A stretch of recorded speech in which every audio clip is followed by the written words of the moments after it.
One of the greatest parts about world building is filling the world with creatures, both small and large. In this video, I'll go over 3 easy techniques to help you build creatures and make the world of your novel feel alive. If you're new here, my name is Aaron. I'm a self-published author, and on this channel, I talk about the writing process as well as document my journey towards becoming a traditionally published author. The first method is to combine or swap traits of existing animals. So you could say on the base level, it is a cat mixed with a pig, and kind of extrapolate and think from there.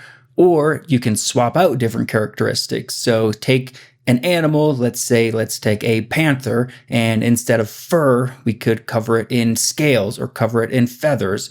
Or instead of 4 legs, it has 6 legs or 2 tails, anything like that. Just very basic physical alterations or combining things is a great way to get your creative juices flowing and to come up with some really cool creatures. The second method is to take an animal and add an element or a theme to it, also known as the Pokemon approach, to me and me only. So you could have a turtle plus fire to give you a fire turtle, or an electricity turtle, or a holy glowing turtle, etc., etc. They, Pokemon that is, does this with a ton of their stuff.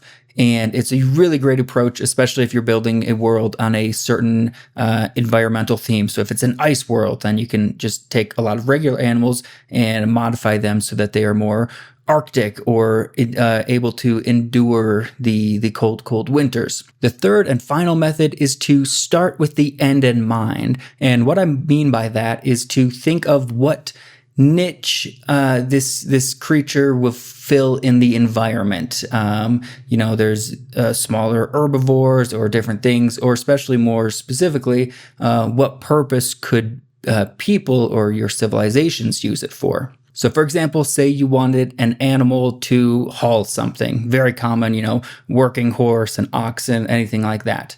You can have the same idea, but modify it to, again, fit your world or do whatever. So you could come up with a more insect or insectoid-based creature, big, strong creature to haul things. Again, and you can work in the other combining traits or adding themes and elements to it.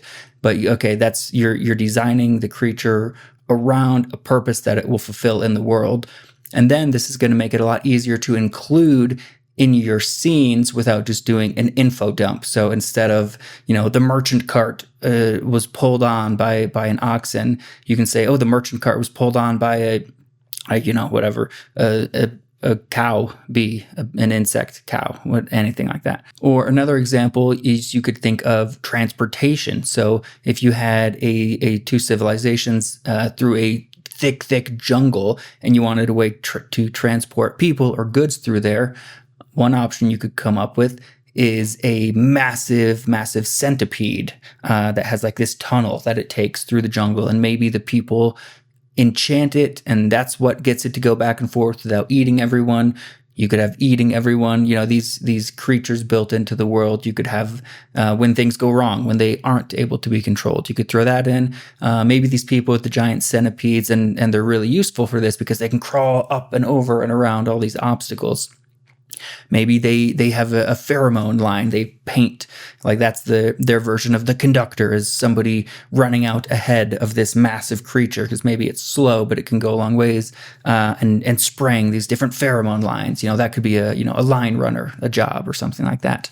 So feel free to use these 3 different methods. This was a really quick video, but to come up with more creatures for your world and to make it feel more alive, to include them in the day-to-day activities is really going to amplify that fantasy, that just magical factor in your writing.